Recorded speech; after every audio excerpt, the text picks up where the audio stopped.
Hi everybody, I'm Dan with Desert Grove Overland. This is my dad Greg, and that is my little brother Andrew. We decided to come out here and have a fire and smoke some cigars because why not? And just hang out for a little bit.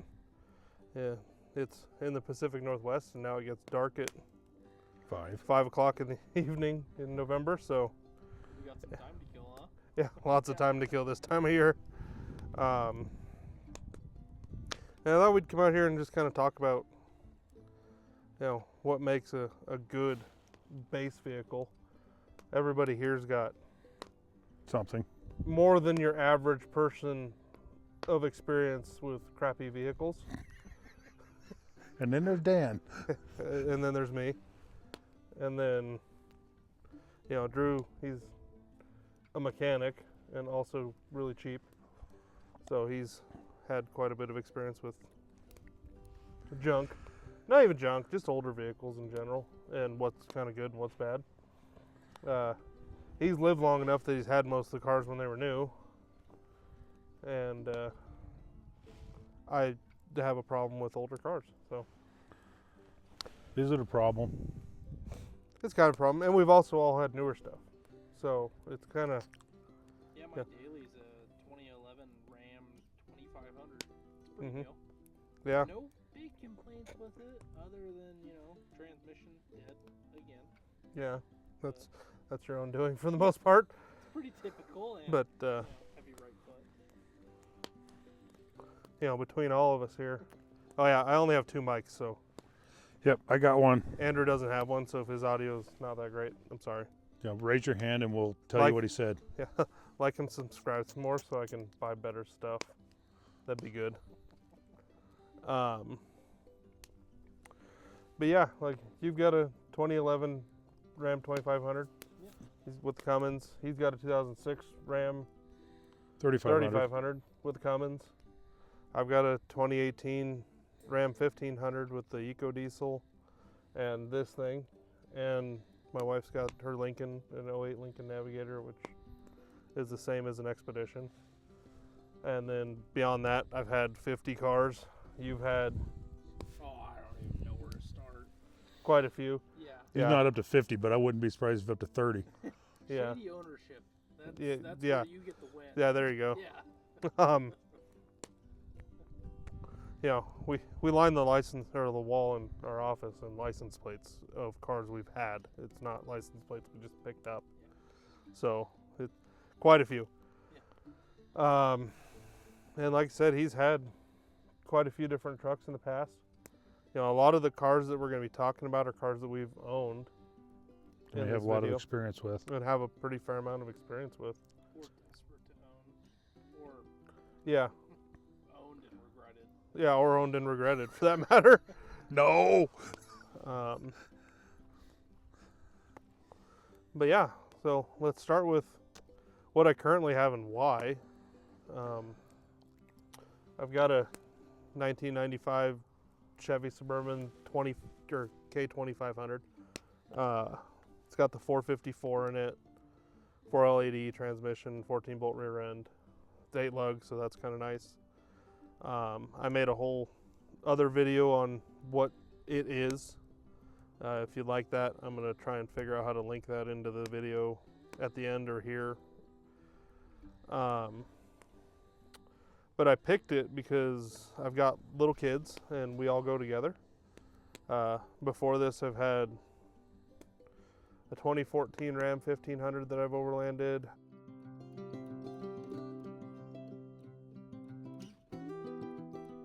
1996 Subaru that shouldn't overland, but it does more than anything else pretty much.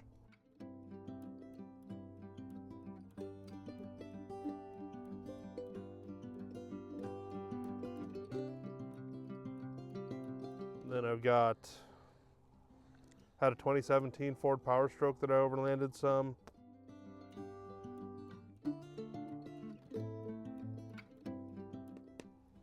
Another Suburban that I had for a minute.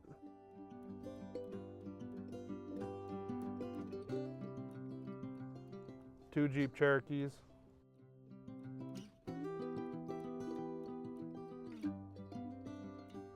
And then this, I guess. Yeah, I think that's your Overlanders. Yeah, that's the Overlanders I've had. I'm old enough where we called it camping. Yeah. Yeah. These two just call it car camping, which it basically is. No. And that's kind of what I'm trying to get it back to in a sense with a lot of this. You know, car camping easier. That's what I was going to say is that the difference between what I've done with car camping versus what he does with the overlanding is in the beginning of this video, you'll see us setting up this entire video. We have the awning up, we have the fire started, we've got beers and cigars out, chairs out, and we're enjoying it. And in another 10 minutes, he could have his tent up. Not even. It'd be 5 minutes to get the tent set up. And he's camping. Yeah. I checked the timer. It took us 11 minutes to get the fire started and butts and seats. So that's the difference. Yeah, and like I said, if you wanted to put the tent up, that's a 20-minute process all by itself. Just a ground tent, yeah. And if you wanted to put the tent that I have up, it's 5 minutes. If you want to make dinner, you got to pull a drawer out in this thing like that. Yeah, I mean, overall though, it's a quick process getting set up, and it's pretty much equally as quick taking it down. You've been with me taking this situation down once before. It took less time than it takes to set it all up. Yeah, honestly. It took us longer to stomp the fire out than get out of here. Mm-hmm. And it was raining. Yeah. You know, I've had a couple different setups in my cars over the past 4 or 5 of them. In my Ram 1500, the first one I had, I built a drawer system that I slept on in it under a canopy or topper or shell or whatever you call it in your region of the country. Here, they're called canopies. And you still have that drawer system in your truck. Under a canopy. Under a canopy. It works well. My biggest drawback with that was really there wasn't much of one. It worked really well, other than it made it kind of hard to use the truck for truck things outside of overlanding, which I think is important if you're buying a car or any of these. You need to be able to use it outside of this, at least to some extent, unless you have a better budget than I do. All of mine have been dual purpose until this one. This is really the first, and it still is. I use it for a lot more than just overlanding, but It's just because he likes it. Yeah, I don't have to. My little Eco Diesel does Everything else should do most of my driving, but you know, I think that. And then I bought a rooftop tent for that truck, and I liked it a lot too. And really, my policy was if it wasn't raining, I'd rather sleep in the tent. If it was raining, I slept in the shell or canopy or topper or wherever in your portion of the country. And then in my Subaru, I first started with the rooftop tent on it. factory rack. I'll post a picture of the Subaru. It's not what you're thinking.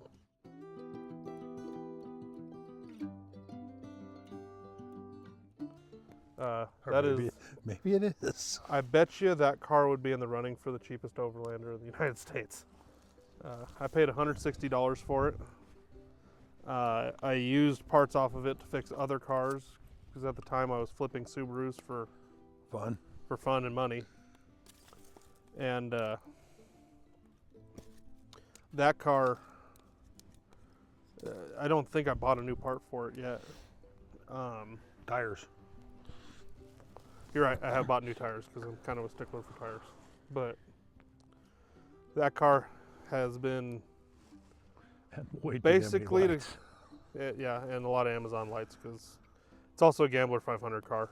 So got to make it a little goofy. But that car's been basically to Canada. I think we got about 40 miles south of Canada on one trip, Mariah and I.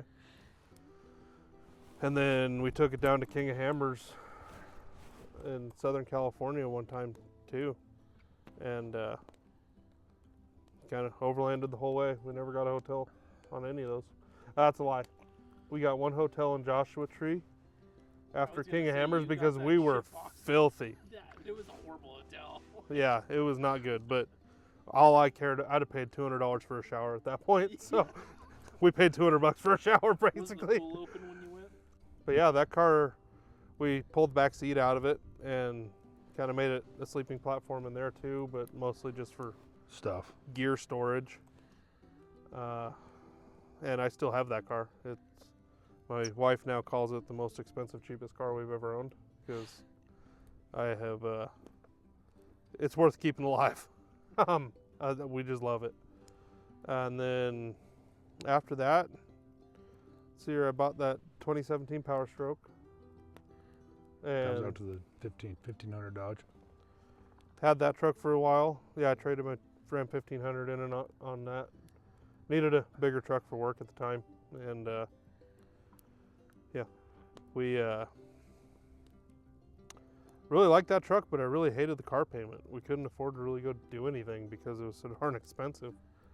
So we ended up selling that in the middle of COVID when car prices were high, and I got out of my loan on it, thank God. And I went and bought my first Suburban. I bought a 1999 with 5.7 in it. It was a K1500, and overall it was really good. It just wasn't ever going to be what I actually wanted, so we ended up selling it, and at the same time I bought my Eco Diesel for work.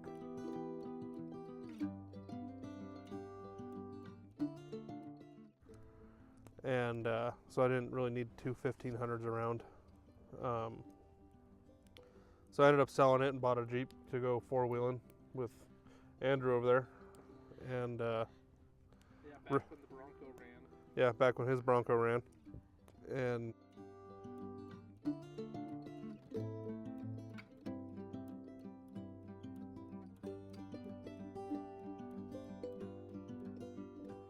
that one, the first one I got rear-ended and got totaled. The second one I built up, and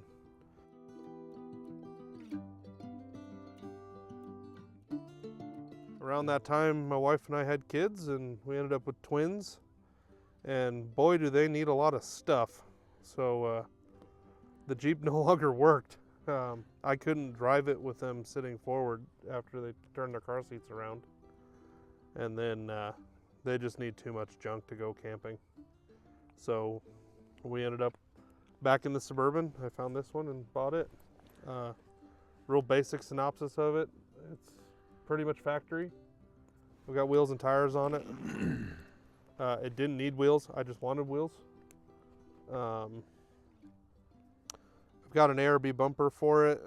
At one point I had the Rough Country behind the factory bumper winch mount, and that was honestly fine. I would have kept that for a long time. Dad and I were talking about that at lunch today. But I found this ARB for $500, and it's kind of hard to pass that up. Always wanted one. I'd always wanted one. And then Then I got one. Yeah, and he got one before me, and it really, really irked me, so I found one. Then, other than that, I built the rack on it because aftermarket racks for these are really expensive, and I wanted to have a rooftop tent, and I wanted to have the awning, and it's kind of hard to do that with the factory racks. They're just not mounted very well. But that's the one I got now. As far as cars that we would build, You know, the next one that we're going to start kind of working on a little bit here and there is his Ram 3500. We got plans to build a rack for your truck on the canopy and get rid of the 10-year-old slide that we've got in there and make it set up a little better for him to go camping in and a little more comfy, but doesn't really need anything other than that. You've got the ARB with a winch in it. I might put one of these awnings up. That's pretty slick. Yeah, the awnings change your mind as soon as you start using them. There's a chance we work on his truck. We'll see if he wants to or not. He's kind of 50-50 on the whole thing. Well, I'm sure Andrew will be part of working on our trucks. Yeah, he'll be around, but we'll see if he wants to do some cool stuff to his truck. And then we're definitely gonna be working on my wife's car because I want to take it from her and buy her a different car. She's got a 2008 Lincoln Navigator, and it is very plush compared to this Suburban, which doesn't take a lot, but it's really nice to drive around. And I also want to build her a rack, build her a drawer system for that thing. It's already got wheels and tires, and then I want to figure out some bumpers on it. You can't find them aftermarket, so I'd like to figure out a way to make move bumpers work for the Lincoln. Yeah, a little bit of cardboard templating and we'll figure it out. Yeah, a little CAD. Yeah, exactly. Cardboard aided design. Yeah. Yeah. Yeah.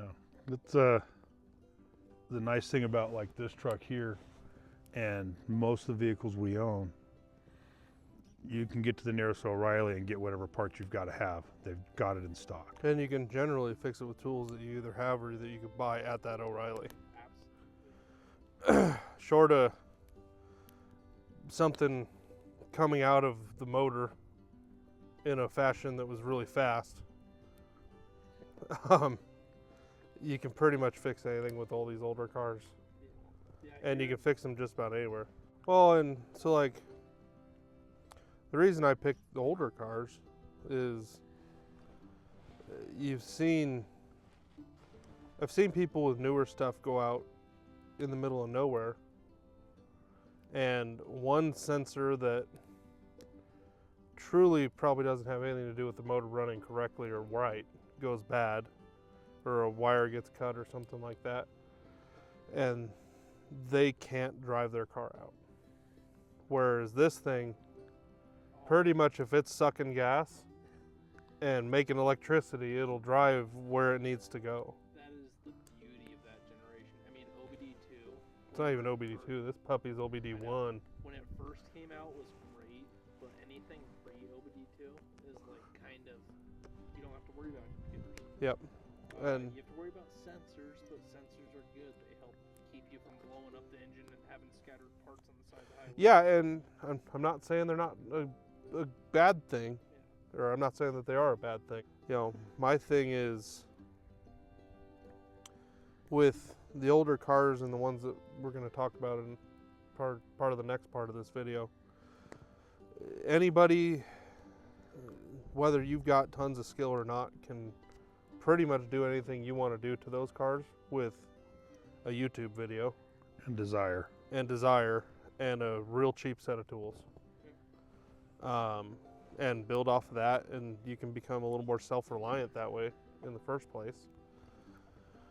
And secondly, these older ones, they just ultimately, mile for mile, everything is inherently more or less just as reliable as the next thing down the line. If not more so. You know, this truck here, other than some maintenance that I did because it sat for a long time, I've done almost everything like part for part with my 2018 EcoDiesel. I think the only part that I haven't changed on the EcoDiesel that I had to change on this is an alternator at this point. And I just found out probably didn't need to do that. It was a battery. But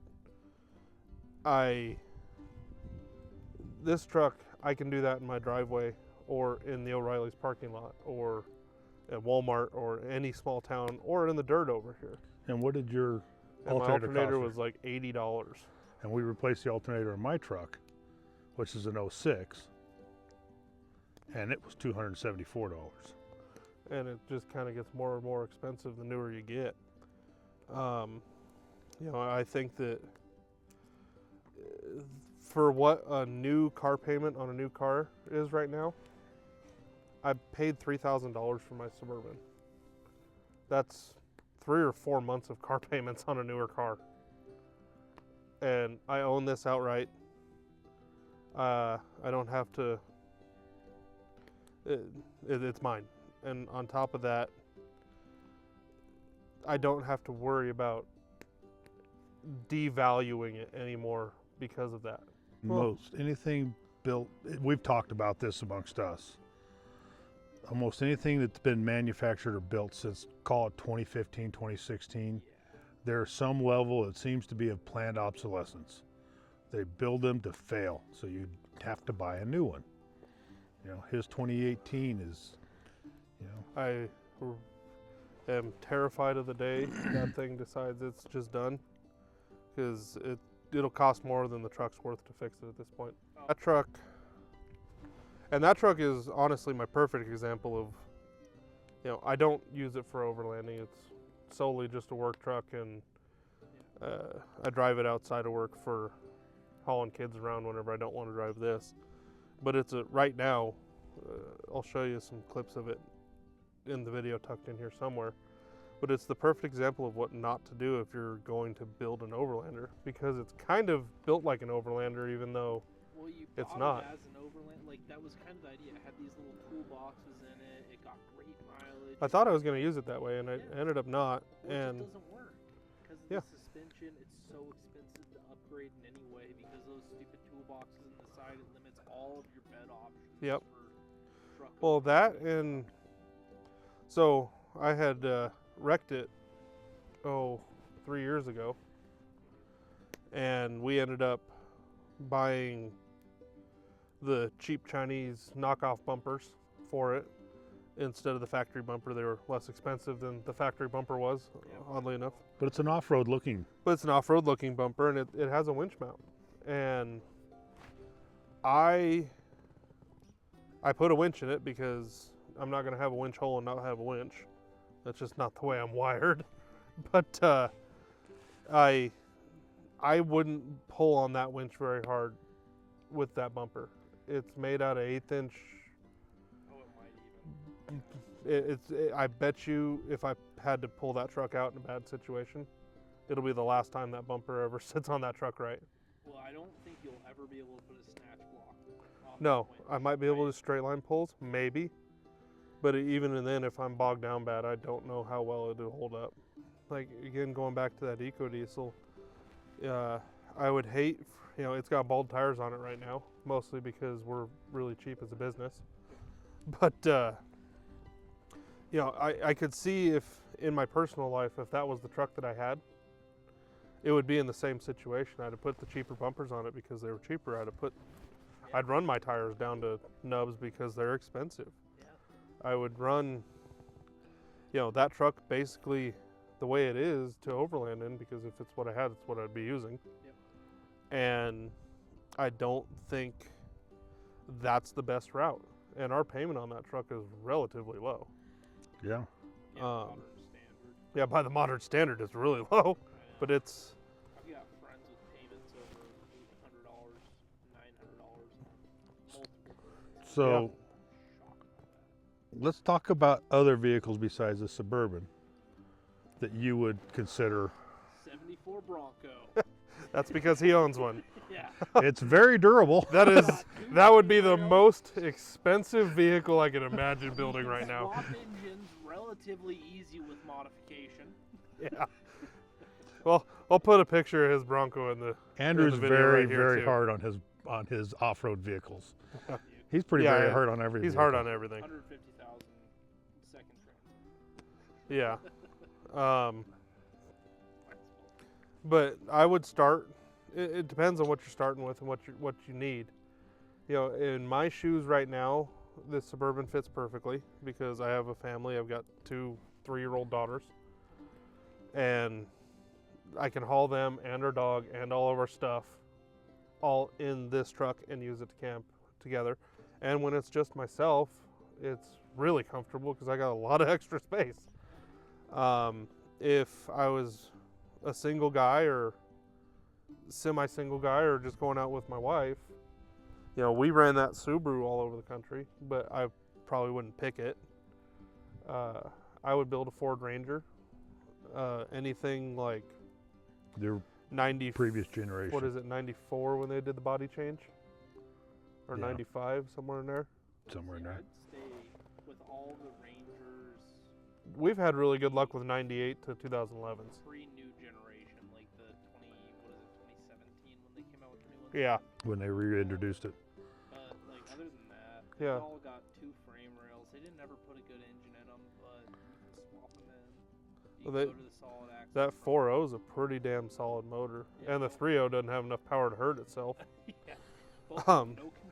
We've owned both. Yeah, they're not going to be the most powerful car on the planet, but they'll get you where you need to go.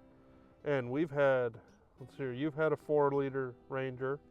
Had at least 2. He's had 2 4-liter Rangers. You I've had a the 3-liter Ranger and a 4-liter and a that he 4-liter decided Ranger. to break. And then I had one that had some modifications in it, and had a 5-liter V8 in it, but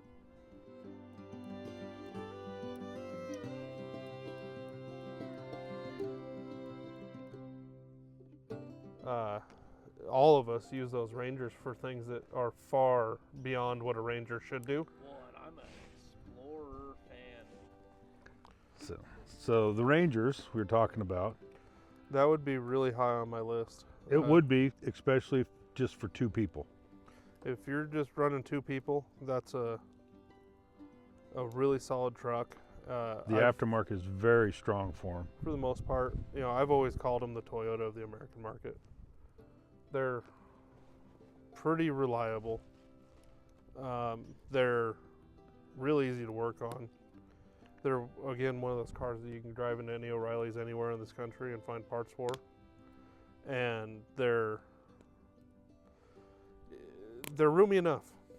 You know, the bed, almost all the beds are 6.5 feet long. They're a little narrow, but they're 6.5 feet long. I've slept in the back of mine. Yeah, I have 2. And I think if you put a regular topper, you could build that out relatively comfortable in that. Or you could get like one of these, you know, go fast camper looking things that has a tent on top, or a topper with a tent. Mm-hmm. Any one of those combinations, that'd be a really solid rig. He and mentioned the Explorer, it's kind of the exact same as a Ford Ranger, except it does basically. come with a V8 if you find it. if you want it.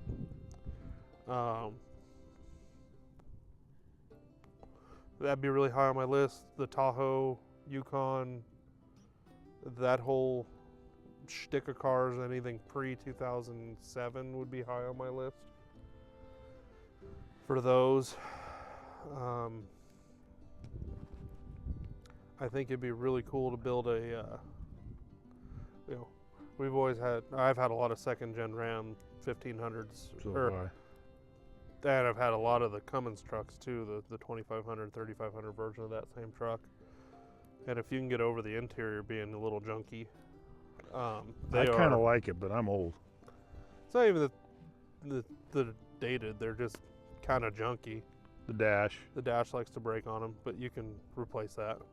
seats can rebuild. But those are a really good start, I think. You can pick them up. Every pre-2001 Dodge has a solid front axle. And the half tons, it's a Dana 44, which is a really good axle and has. Yep. I don't think there's an axle's got better aftermarket support. And 3/4 ton, 1 ton trucks. They're Dana 60s up front, which is what everybody swaps into stuff anyway. And when they're running great big tires. They're relatively inexpensive. You can pick the diesels up for 12, 15 grand all day long and find some for cheaper. You can pick the half tons up for even less than that by a long shot. Oh yeah, you can get them for down around $1,000 up to, depending on how beat up they are, to that $12,000-$15,000 range. Yeah, and they're just for a really nice one. Yeah, if you spent $7,000 on a Ram 1500, like a 98 to 2001. You get the back door that opens. 4 doors. So they're 4-door technically. They're just really solid trucks. And you can get the single cab version as well. Yep. That would be really high on my list. Obviously, older Toyotas. They're hard to beat, but boy, do you pay a bunch of extra money for that Toyota stamp. And they're, in my opinion, that stamp's not worth the surcharge. worth the surcharge on them.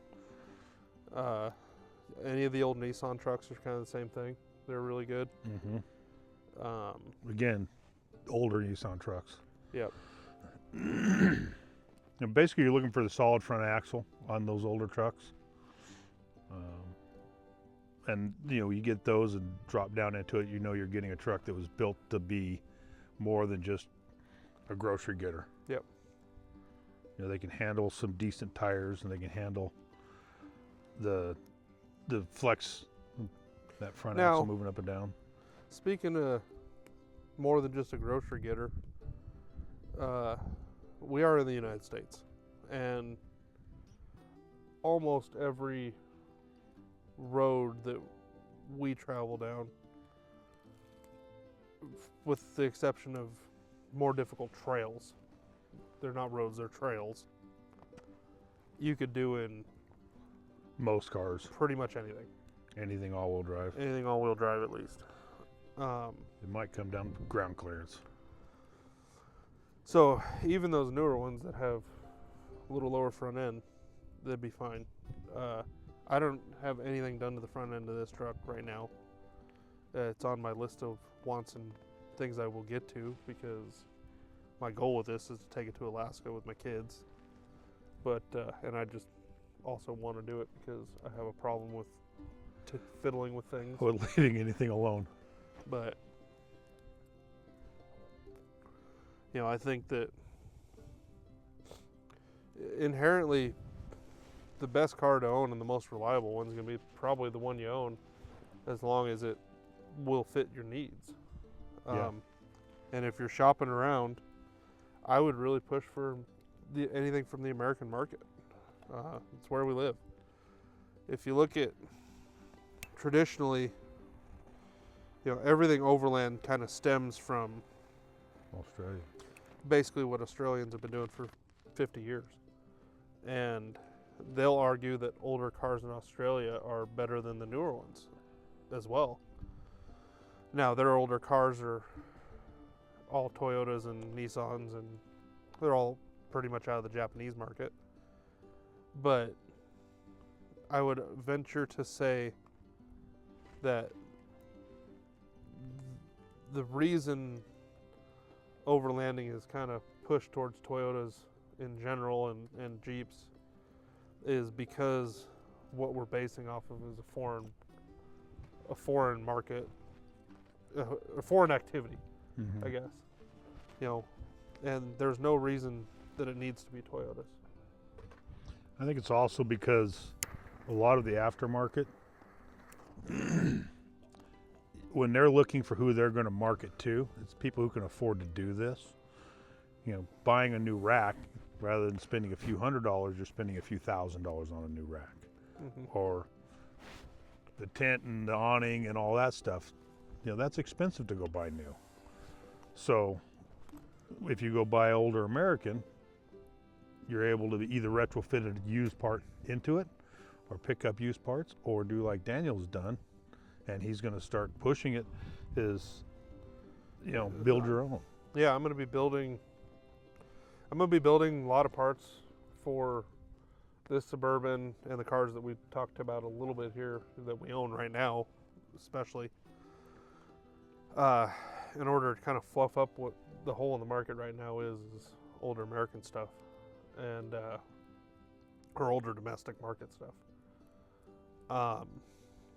It's pretty difficult to find anything that fits these Suburbans or these Tahoes, or my wife's Expedition for that matter, or her Lincoln version of an Expedition, or his truck, or a Ford Ranger for that matter, with the intent on that product being used for overlanding. I think that what we can do is push,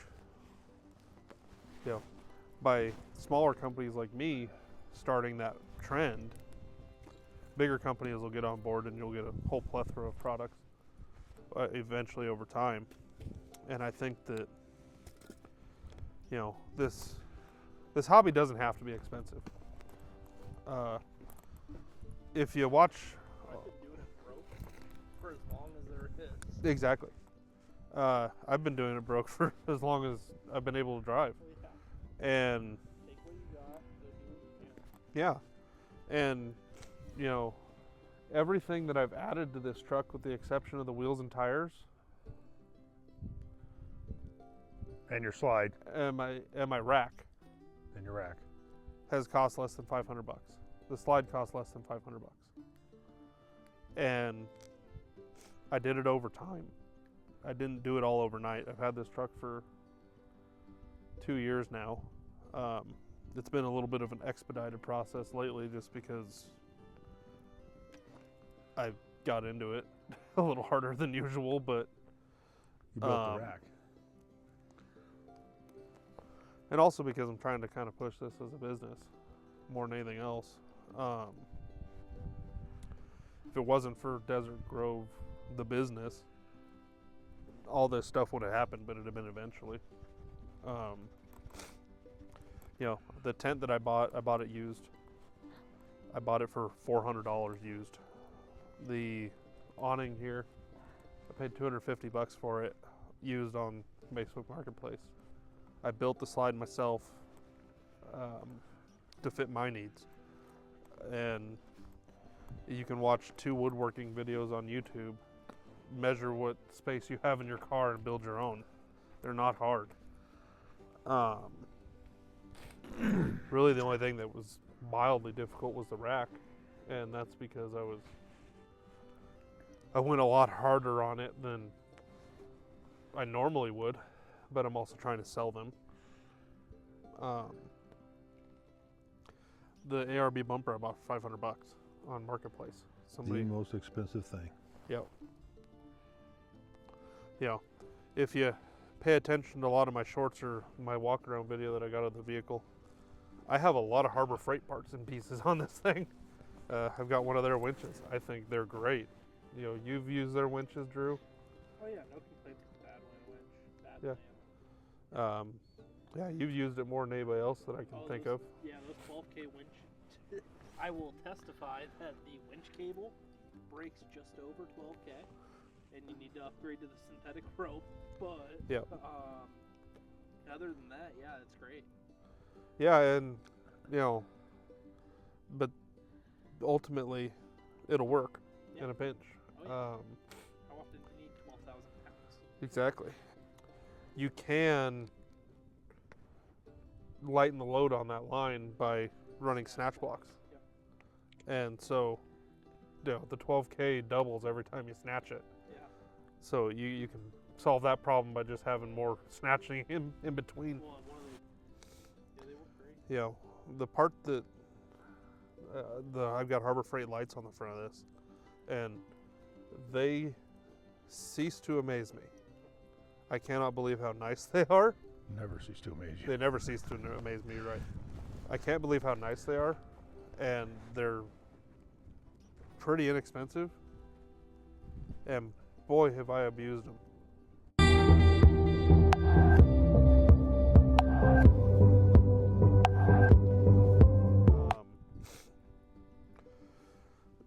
I've got their rifle cases on the roof for a shower kit that I built, a air quotes, hot water pressurized shower kit.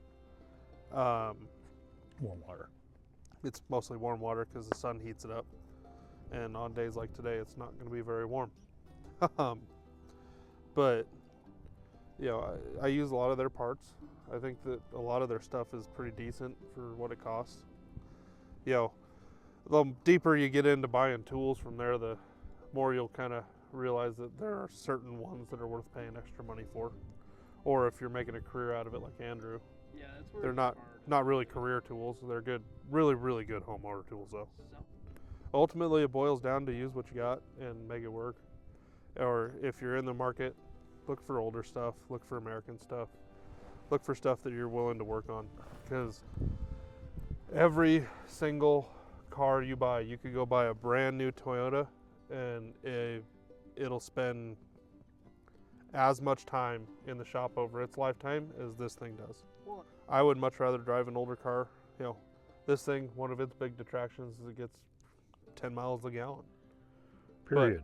I can buy a lot of gasoline for what a car payment costs. you can buy a lot of gas for one catalytic converter, or one O2 sensor, or Yeah. one timing belt, one. You know, perfect rough math thought here. Here in Oregon, gasoline's about $3.50 a gallon. Yeah. That is 100 gallons of gasoline that I can buy for a $350 payment. Yeah.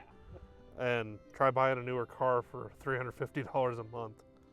A big down payment. Yeah, without a really big down payment. Whereas, I'm not gonna, and then you're also putting gas in that car. Yeah. They're just cheaper to own. They're cheaper to use, and ultimately that gives you more money to go out and do it. And going and doing it is 100% of the reason you're buying the thing in the first place. So just get out and do it, and buy what you can make fit. You know, if you've got a car that you want parts for, let me know, and we can see if we can work something out. Especially if you're local to the Pacific Northwest. We're in Central Oregon. You know, kind of the God's gift to overlanding, it seems like. But It's pretty nice. it's pretty handy. You know, we're 8 minutes from home, right here, yeah. and we hear some cows, geese. And the occasional plane that flies overhead. But that's because there's an airport about 45 minutes away from here. You know, if you're local to Oregon, we can work something out, and you know, maybe we can figure out a way to get what you're looking for built, or I can for sure help give you advice and points and tips from my perspective at least, and I'm sure these guys would do the same. You know, I think that ultimately it's just kind of get what you want and get what you're comfy in. You know, And go do it. yeah. Then you'll figure out what you want to do next to it. Yeah, I if you spent- get that much, you'll really plan on buying the next one. Yeah, I mean, I spent most of my overlanding life in that Subaru, if you really think about it. Mm-hmm. And the entire time I've owned that Subaru, I've had nicer vehicles and newer vehicles, as well as the Subaru was the backup vehicle. The Subaru was my backup vehicle, and I mostly owned it to drive back and forth to work. Yeah.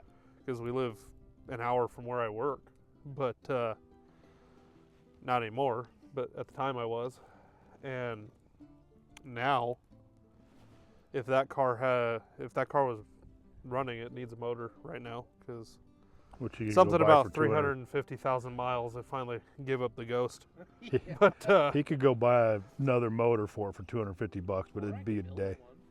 Yeah. Yeah. It's Build one that's super fast, super cool. I don't know. by I super don't know. fast and super cool. No, I'm Yeah. just looking for drives really good. We'll do cheap. Cheap. Yep. There you go. Cheap and reliable. That's all I do.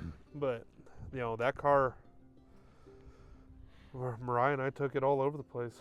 It's been to every state that touches Oregon for sure. At least a couple At least times. a couple times. Like I said, it's been to almost Mexico and almost Canada, Yeah, it's and everywhere in between a bunch, and a whole lot locally. Yeah, if Well, you my go wife watch and I gambler were- videos, you'll see it in there from time to time. Yeah, while my wife and I were dating, we drove that car everywhere, and that whole time we were dating, I had a lot newer and nicer trucks. But That's what little- they drove. yeah, a little car, it just did it, and I liked driving it because I knew, basically without a doubt, unless that thing did what it finally did. yeah, you can get it out. You I got still it. got it home. Yeah, we still drove it home. It just Oh, you drove knocked it the whole everywhere. way. We drove it almost all the way in the trailer to get it back to your place. Like, Yeah, well, we almost drove it whenever we moved. yeah, And I probably could have if I wanted to. exactly. It's but- just like, yeah. But I had a Put it on- trailer and it we was have a there. trailer. So we'll just use it. Yeah, we don't need to leave that oil mark down the highway. But, that thing, I know at one point I ran it on 1 quart of oil. Which Yeah. might have been part of the Which problem. is probably why it doesn't run very good right now. Yeah. That, But- I'm really suspicious of that timing. Also that. Where I was over there, like, yeah, usually I use like a dial indicator and a timing wheel, and Dan's like, well, it just says if you line it up like this. I'm like, okay. Yeah. And he goes, well, it's like 1 tooth off. Is that bad? And I'm like, this is Could be. outside of, yeah, probably. And he's like, yeah, it should be fine. Yeah, that car, it ran. out of all the cars that I've owned, I've never had one that just took my utter lack of care and just worked. But it also taught him a lesson about lack of care. Yeah, it finally. I mean, I was on my way to an elk hunt when it finally decided to die. Yeah. And Yeah, he took that thing elk hunting yeah, more than once. I took that thing hunting for everything for a long time. So, I mean, the point of this whole video, Dan, is to talk a little bit about you don't have to spend $30,000, $50,000, $70,000 on a new Or Overland newer vehicle. car. You And can then go spend 30 grand on parts and pieces for that newer car in order to go out and do it. The rooftop tent sure is convenient. If you can't afford it, a Walmart tent works just as good. until you can. This awning sure is convenient. Pop-up tent works, or pop-up awning works just as good. This thing, I'm fully aware that it's a school bus and I haven't lifted it. I don't take it down very difficult trails. You want to keep the glass? Yeah, I want to keep it nice looking, You got at least the to a whole point. around it. I don't mind tree scratches, but But I I- would I if it don't- was a 2020 Suburban. yeah, I'd be a lot more upset about it if it was new. This thing, it's great because everything that you do, this is kind of like a tattoo if I did it. To a point, I wouldn't want to crush the body if I could avoid it, but if I did, I'm not going to cry. We'll go find another fender and put it on. Exactly. My favorite argument is from the early 2000s, like around the F-150 bubble era. Yeah, bubble 50s. The That Taurus was 150. The end of trucks being trucks, unless you bought a heavy-duty truck, like a heavy diesel or something else. That's pretty much it. And ever since then, it's been independent front suspension. No longer they have true frame rails, and that's SUVs and trucks. They don't have big engines. They don't have real transmissions. They don't have a real rear axle. Like, it's just all this gibberish. I mean, They turned into grocery getters. Yeah.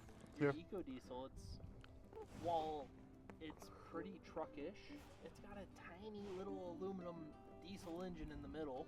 Yep. With an independent front suspension that's got like a SUV differential thing in the front, a fully electronic steering box. Mm-hmm. It's got a fully electronic controlled transmission attached to that EcoDiesel with like Yeah. 8 or 9 speeds. And Yeah. then transfer. I mean, it's just all. Ugh. Well, a good comparison. Compare that to a 2000 Dodge Ram 1500. To buy a not a great lift kit, not a cheap lift kit, but just an average good lift kit for that 2000 Dodge Ram, somewhere around $600 or $800, and that'll probably include shocks. Shocks, new springs, that'll include every bit that you think you need. Yep, and it may not get you all the ultimate articulation and everything else, but Well, it'll get you that. But Modern compare. value, it's probably closer to 1200 or something, but yes. But to do the same type of lift kit on that 2018 is going to be over $3. Oh, yeah. Yeah, And because- it's going to drive like shit. Well, it won't drive well. well, So there's plenty to do without spending huge dollars on it. And you can get out and do this stuff. You can be part of this community, which is, like I said, we always just call it camping. And what's cool about this one is he can come here tonight, spend the night, and tomorrow morning by 8 o'clock, he's broke camp and he's going down the road. We're still rolling up tents and sleeping bags and putting away stuff. And and then we got to get down the road and putting things in totes. Yeah, things in totes, and he's already got it all in his slide, all organized and ready to go. And they're gone, you know, or he's helping us load up. Mm-hmm. And that's the difference between setup like this versus what I currently have and what Andrew's currently got. And it's car camping versus car camping with comfort and efficiency. Like, yeah. Truly, it's the only difference.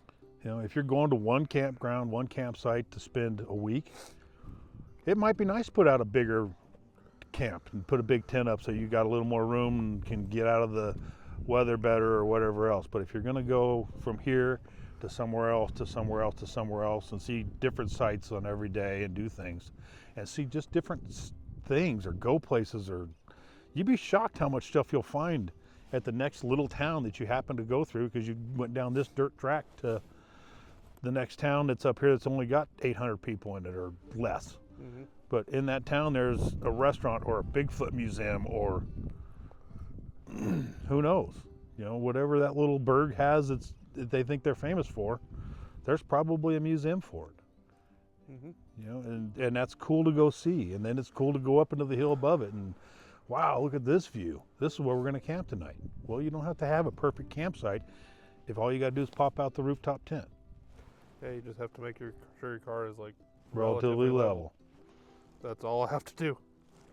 And, you know, one of the perfect things is the whole reason I got the rooftop tent in the first place, the first time, which kind of started this whole snowball, was me and a hunting buddy.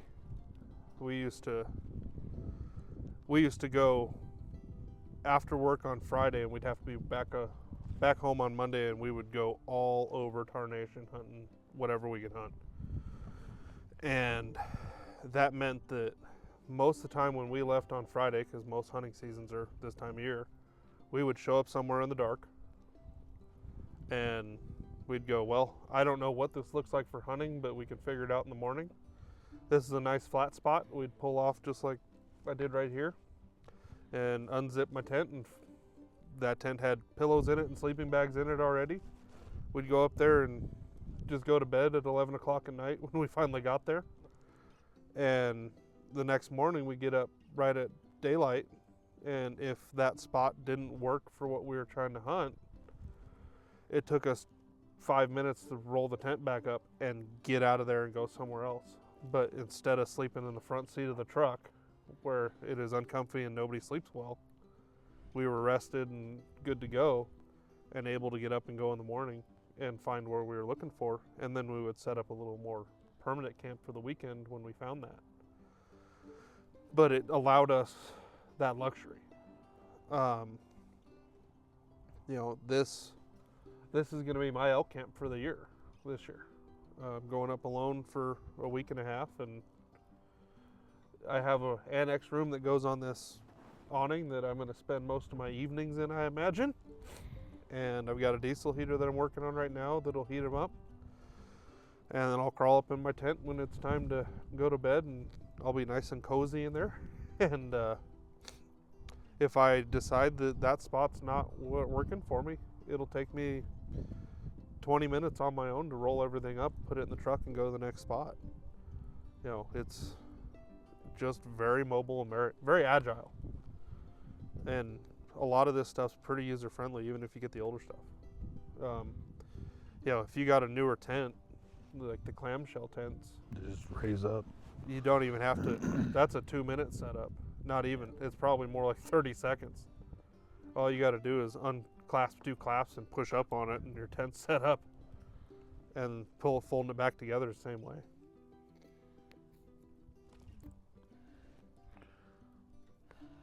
But those are $1,800, and mine's $400. I'll spend 10 minutes rolling it up rather than 2. Yeah. Well, at least for now. Unless you people keep liking and subscribing and buying my stuff, I would like a clamshell tent. Do that, please. But you know, the way he found this tent, somebody bought it to do just what he's doing, and they never did. And after 4 years of it sitting in the corner in their garage, they decided, well, this is in the way, and yeah, he picked it up for $400.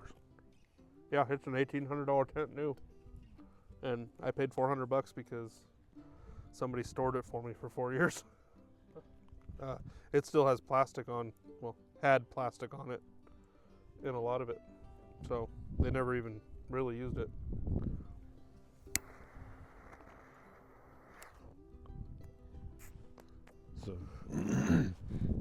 So use your time, go out and do it.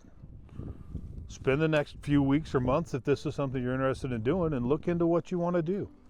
If you're not sure what you're looking at is something that you want to do, reach out to Dan. You could message him. For that matter, if you're already in the space and you are overlanding, but you're looking for the next rig,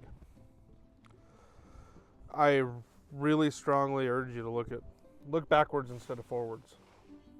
Look at, if you've got a 2018 Tacoma and boy, you just hate making that payment every month, go buy a 2001 Tacoma and drive it instead. Or go buy an older anything. Older diesel pickups, most of them are relatively inexpensive. And they'll get you anywhere, they're just noisy. That's the only downside to them. Older gas cars, yeah, you might get 2 or 5 miles a gallon less than you would in a brand new one, but most of them are made to be rebuilt. Most of them are made to get fixed, most of them are made to get rebuilt. And I swear this is the last generation of cars that was really meant to be worked on forever vehicles. Chevy intended you to keep this thing as long as you wanted to keep it. Now they're trying to get you to buy new stuff every 4 years. And that is a real rough way to go through life. I don't want to refinance my house to buy a car. Yeah. Have a new iPhone.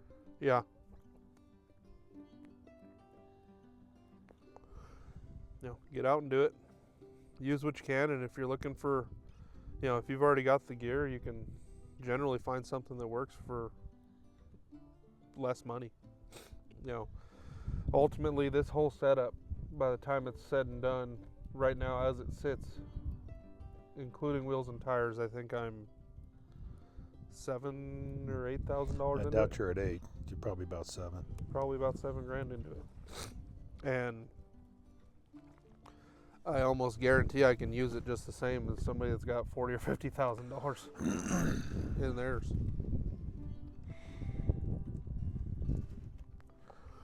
So there's that.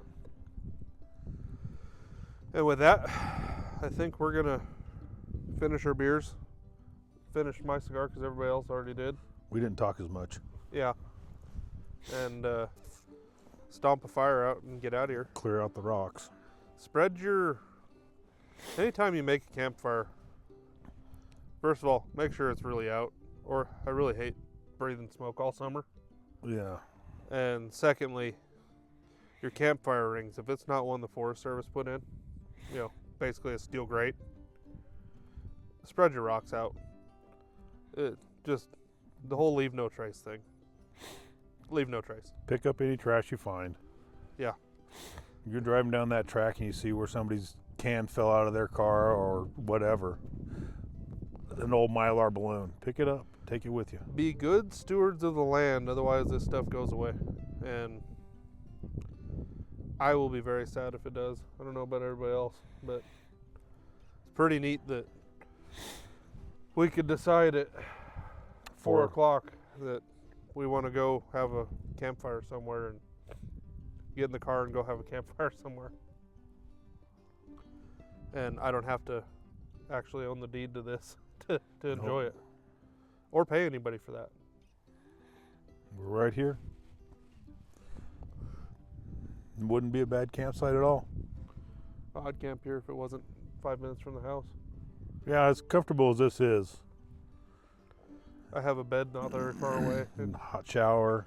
Generally my wife's there and breakfast is usually made in the morning. But yeah, do it. Enjoy it. Get outside. It's good for you. It's good for your health. Good for your spirit.